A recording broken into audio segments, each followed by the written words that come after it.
How to examine or optimize a database in DirectAdmin. We assume you have already logged into your DirectAdmin account.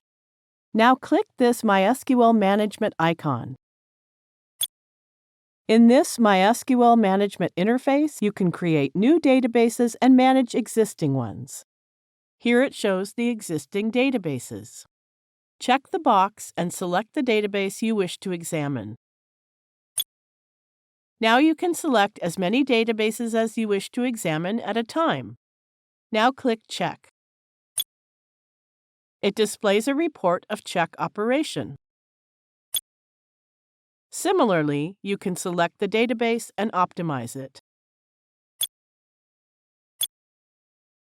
It shows a report on optimizing database operation.